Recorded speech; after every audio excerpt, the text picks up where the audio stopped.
Food channel. Today, episode 10, I've got my lovely little children with me and we're going to make a family classic, a lovely chocolate layered cake. And what we're going to do is put a lovely vanilla frosting in it, we're going to put a nice chocolate truffle ganache on top, and we're going to finish it with some almond brittle. Lovely, and we're going to got my two little babies here to help us with it. Right, so what I'm going to do is put up the recipe now for you.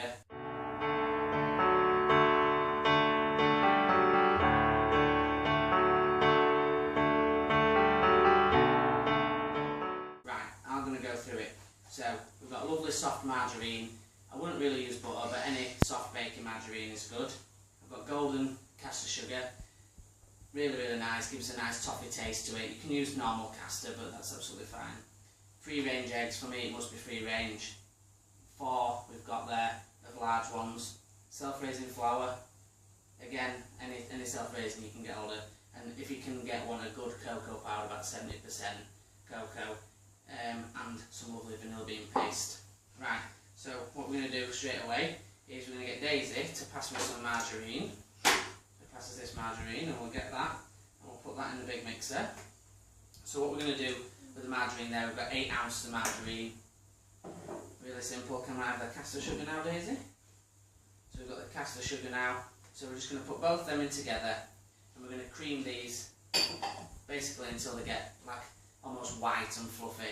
We're just going to put a tiny touch, probably about a teaspoon of vanilla bean paste in there.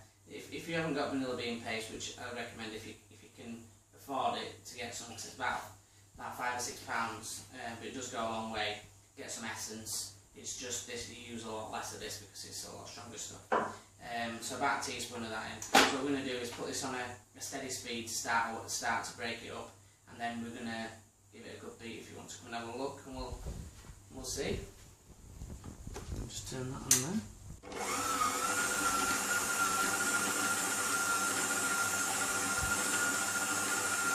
So once you've brought it all together, all the sugar in, that's when you turn it on to your full speed, and you want to give it about between 3 and 5 minutes, and just to get it nice, light and fluffy.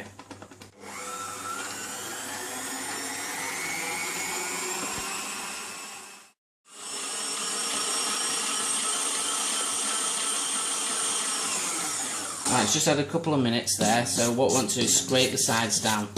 Just make sure that you've got all that sugar, so you want it all incorporated in there, and just wipe it. It's good to get a soft palette knife or a Maurice or a spatula, whatever you want to call it. The soft ones are really good, easy for pushing your sides down. So we're just going to give it another couple of minutes at full speed.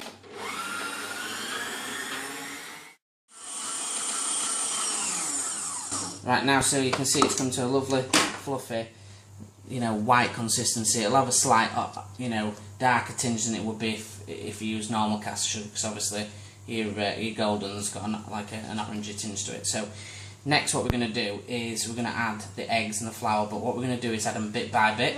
So, could you pass me the eggs, Noah? So, what we're going to do is we're going to just drop. Yeah, we can share, can't we?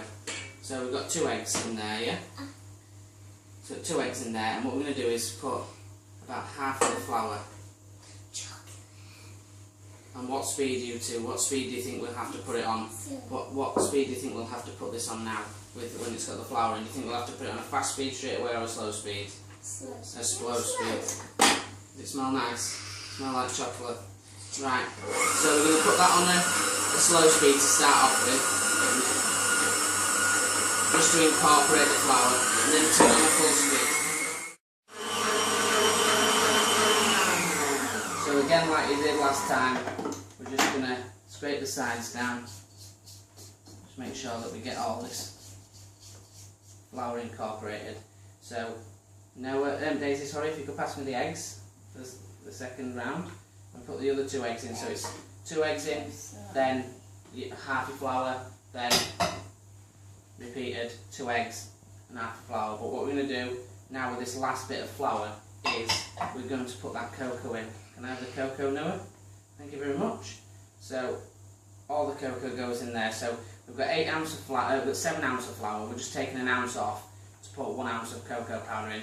So you've got 4 eggs, 8 ounces of caster sugar, 8 ounces of margarine, 7 ounces of self-raising and 1 ounce of cocoa. If you're wanting to do a plain cake at home, just do 8 ounces of self-raising and take off your cocoa, and you'll have a lovely like Victoria sandwich style sponge. So I'm just going to give this a really slow start, otherwise we're going to end up with the cocoa powder everywhere. We don't want that, do we? We don't. What colour is it going now? Can you see? It's starting to go brown. Like what colours? What ingredients was brown? The cocoa powder. So we're going to make it faster now.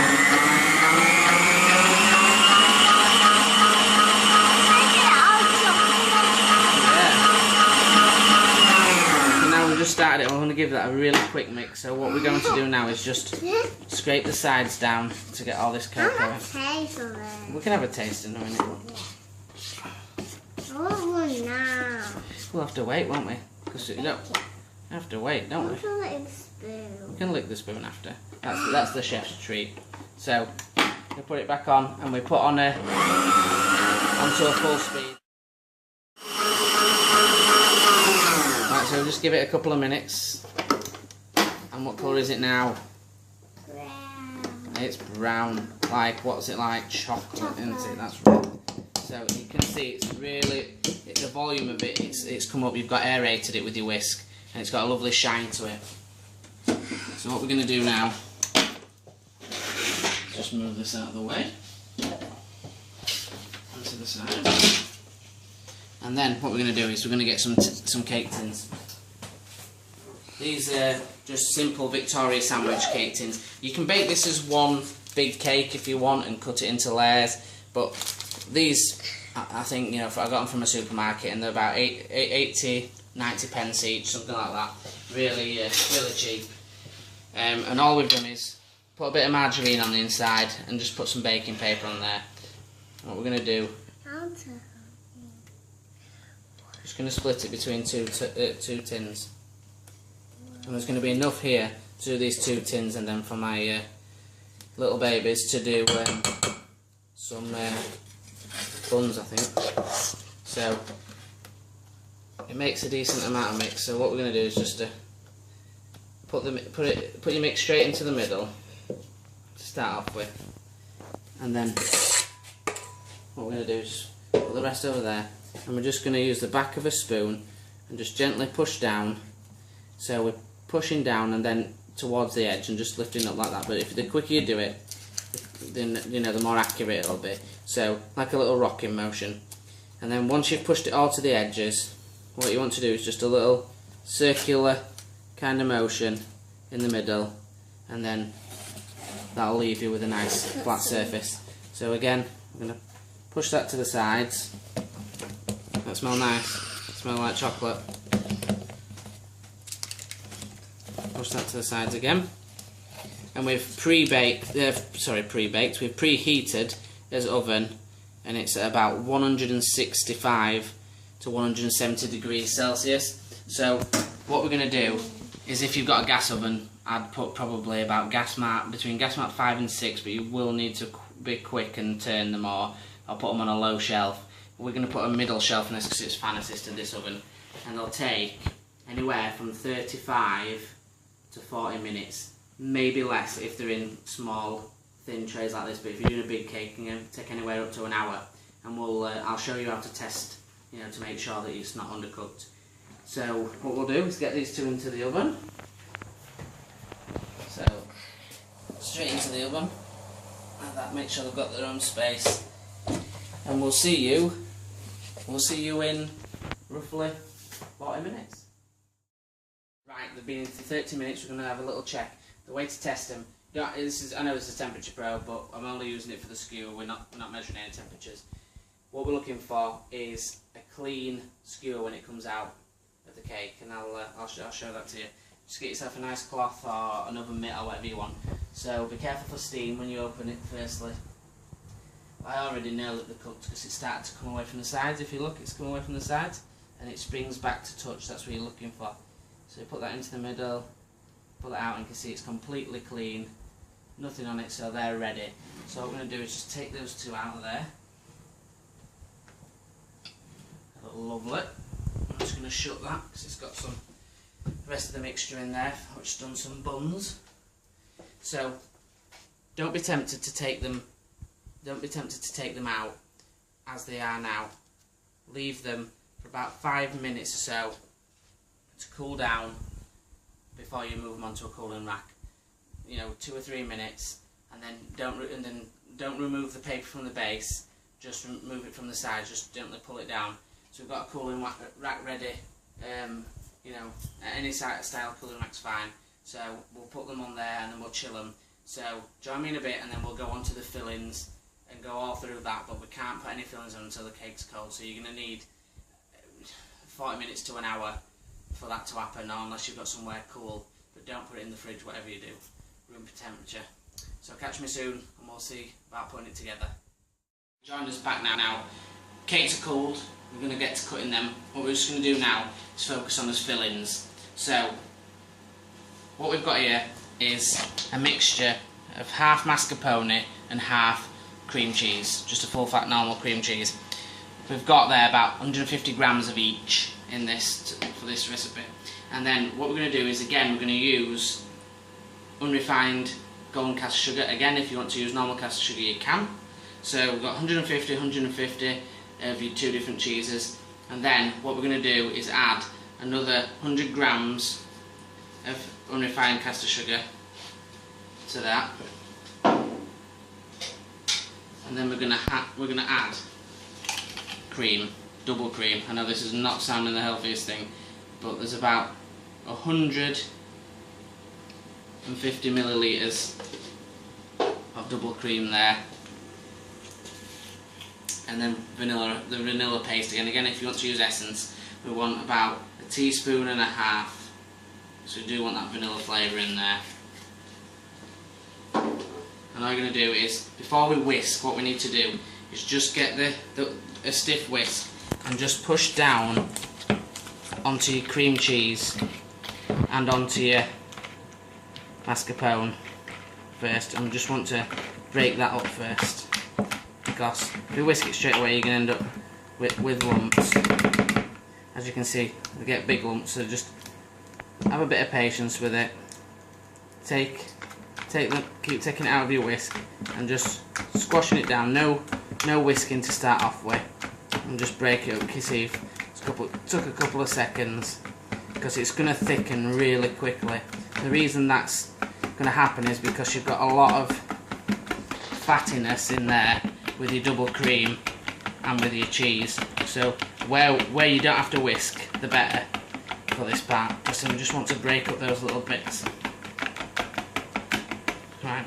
So it looks a bit like cottage cheese at the minute. So what we want is a gentle whisking motion to start off with, and just breaking them up even more.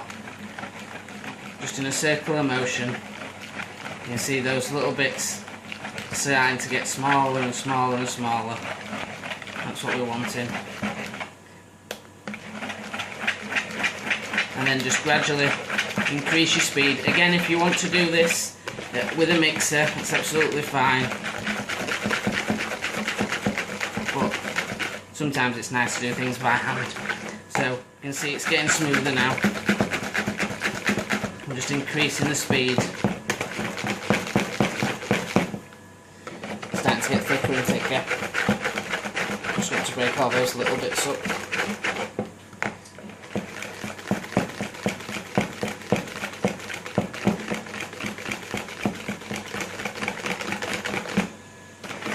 Nearly there now.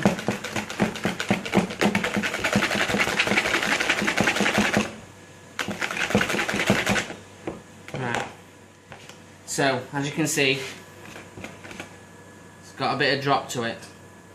Now what we're going to do is leave it at that, because we're going to leave it at room temperature while we cut everything, and then we're going to give it another whisk just before we add it to the cake. The reason we do this is if we whisk it fully all the way there and it sits and it starts to melt a bit, we're going to have to re-whisk it and we're going to end up over-whisking it. So we've just brought it so it's just dropping off like that, and then we're going to come back to it and just finish it just before we need it. Right, so if we come over this way, we've got another thing on the go. We've got the chocolate truffle. So let's turn this pan down. So what we're going to do here is we've just got a little steam bath underneath, so it's just normal water. We're just got it on a steady heat, and we've just got a metal bowl on there, and in there we've got 200 grams of 70% cocoa. 70% is where you want to be, because we're going to add cream to it to make this a little bit of a like truffle almost. And once that's on the go and it's nearly melted, we can just leave that. It's turned off now, and we can go ahead to make the brittle. So what you need for the brittle is a flat pan, saucepan, a heavy one, a non-stick one if possible, and turn your heat up to a good heat on there. It's about number 7. And if you have a look over here, we've got this tray. This is like a silicone mat. I would recommend a silicone mat if you can get one. You can pick them up from any baking shops. And all we've got on there is flaked almonds. So we've just put those almonds on there, and we're going to make the caramel, and we're going to put that on top. So to make the caramel, really simple. Again, sugar. This is granulated sugar this time. You can use caster sugar, but granulated sugar for me is better for caramels. And all you want to do is put a covering over the bottom of your pan. So we're just completely covering the bottom of that pan there. So I'd estimate it'd be about 80 grams, something like that. But if you just cover your bottom of your pan, put your hand on the handle and just tap it, and you'll see it'll all come away from the sides. And what we need to do is just leave that for a couple of seconds. I'm just going to let it start to turn itself into a caramel. So we're just going to put the heat up. This one, you don't want any kids. No. No kids nowhere near this. Don't let your kids play with it. When it gets to caramel, it's 160 degrees Celsius. It will melt through your skin. Take it from me, of personal knowledge. It is awful. You definitely don't want to get this near anybody or anything. So make sure you've got everything to hand when you get to that stage. So what we've got here is just 2 cakes. Nicely cold, that's important. So what we're going to do is we're just going to cut them. Don't worry. See, the good thing about home cooking is, you know, I've come home from work today. I know I've got this video to make. Really excited, thought we'll do a nice little chocolate cake, and I've put my parchment in there, and it's wrinkly on the edge. We're not bothered about that. We're not in a Michelin star restaurant. If you want to line it circular paper, then I would have done. I aren't bothered. This is a rustic family cake.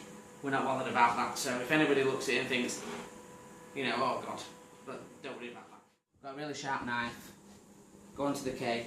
What you want to do is go about halfway down, and you start cutting, and just slightly, because the knife's so sharp, just keep looking at the way your knife is, and just gently rotate your cake until you meet your line at the other side. It takes a little bit of a practice. Once you've done it a few times, once you've met the other side, you know you're there. So just gently work your knife through the middle, and that's it. We're out the other side, and then we've got 2 sides. So that's one done. Same again with the other one. Put a little cut in there. Rotate. Don't worry if you know it's not level, or you know everything's not perfect. We're not making somebody's wedding cake. We're making a lovely cake, you know, for your family. They're not going to say, "Oh, that's awful." You know, it's fun. It's enjoyable. So we're going to get a plate now to serve it on. Get out one of my plates. So get your plate. And then we just pick a base at complete random, so we'll lift that down, and that's as base. So now we've got 3 cakes ready, got us base, we've got us plate. This is where we need everything to hand, because once you get your chocolate truffle, it's go, go, go. So get yourself a spoon ready, get yourself a couple of palette knives. You can use flat ones if you want. You can buy these ones, these are called cranked palette knives. Really, really good for cakes. So we've got a couple of those ready, we've got a spoon ready, and now we've got us chocolate. So be careful when you lift it off because of the steam. As you can see, chocolate's completely melted there.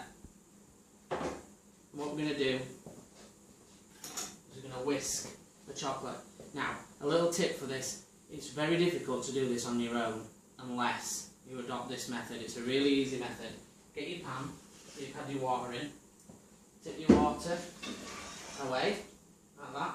Just run a bit of cold water in it, just cool your pan down, and then put your bowl back in your pan. So now, that's not going to go everywhere when I'm whisking while I pour. Now, if you pour a little bit into it, straight away this cold, it will go like that and it will stop straight away and it will set in a block. So you have to be quick and you have to pour constantly. So, if you want to have a watch, and we'll have a look at it while we're doing it. So,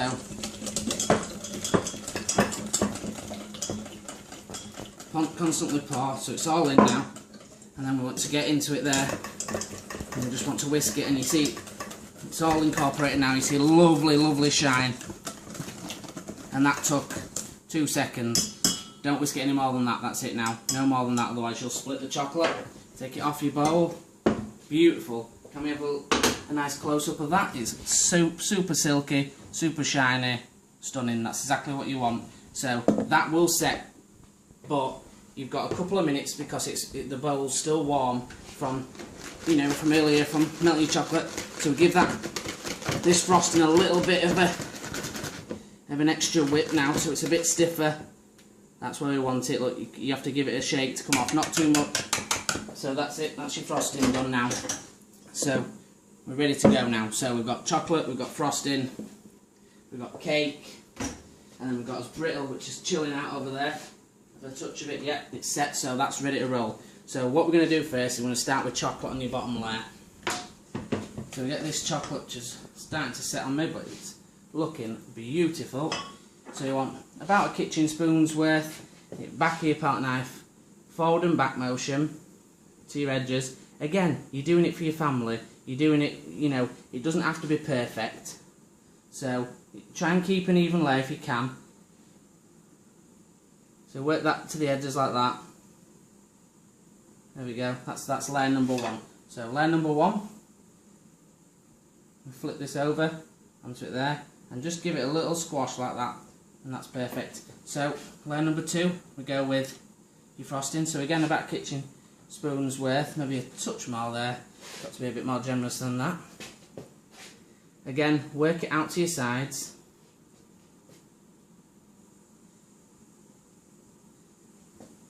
A touch more. Remember, it's not a cake you make every day, so it's a celebration. It's something fun, something you can get your kids involved with. So, right, we stick the next layer on there. So that's layer number three. So we get the rest of this chocolate. I'll put that on there. Already this is looking lovely.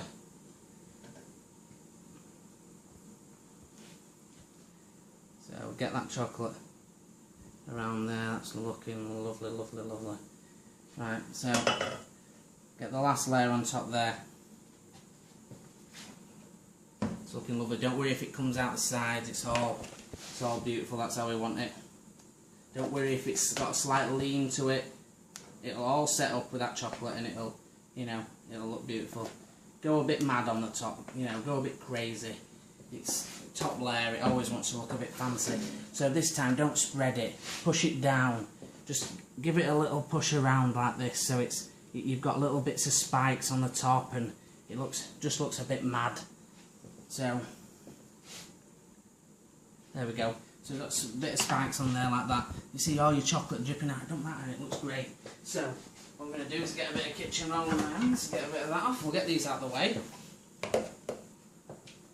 And we'll come back to this brittle. You can see the caramel is just completely dissolved, we've not touched it. That's where the kind of texture that you want. It's nice dark colour just before burning, and what we want now, kids out of the way, that's why we want a non-stick pan. Just gently pour that caramel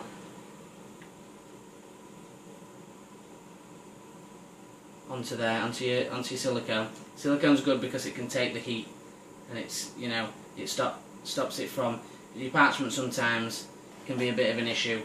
So we'll put that to the back like that. This is where you've got to be very, very careful. So what you do is you get your edge of your silicone and you just lift it slightly and it'll run all the way across your almonds. Just take your time, have patience. These things, it's so hot. You don't want to risk burning yourself. So don't matter if any almonds drop off or anything like that, if a bit drips on your tray, it doesn't matter. We're going to click it off, and I'll show you after. We're going to click it off and we're going to do shards, so it's going to be lovely. So just let it go where it wants to go. So if you've got some almonds that aren't covered, don't worry about it.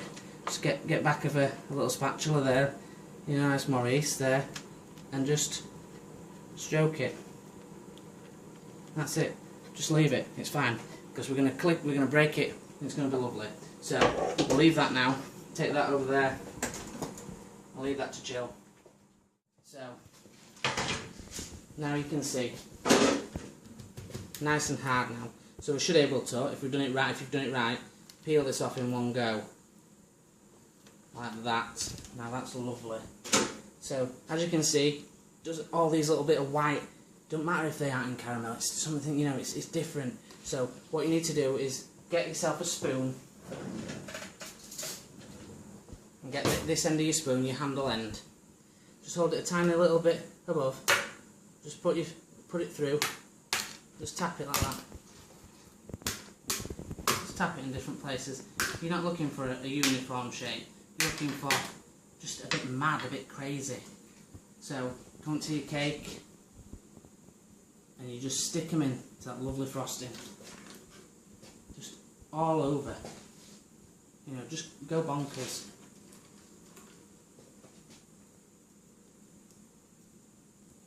And there we go.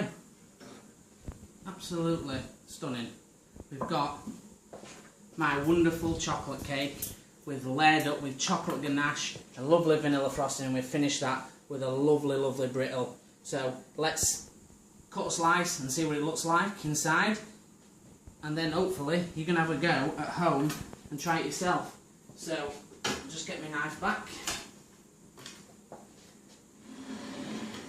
Well, let's cut a nice slice. So what we'll do is we'll pull a bit of brittle off for this, and then we cut straight down the middle, straight down the middle again.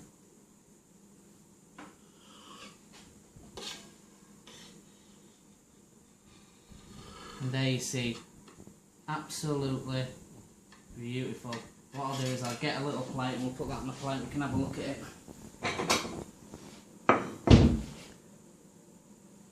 I mean, look at that. See all the layers, you can stand your brittle up at the side of it there. You know, it's absolutely beautiful. You've seen it from start to finish, you've seen the kids help me do it. It's really simple, really effective, and among everything, really tasty. Give it a try. Follow me on Facebook, Love Family, Love Food. Follow me on Twitter, Love Fam, Love Food. And let's just get cooking. Enjoy yourself.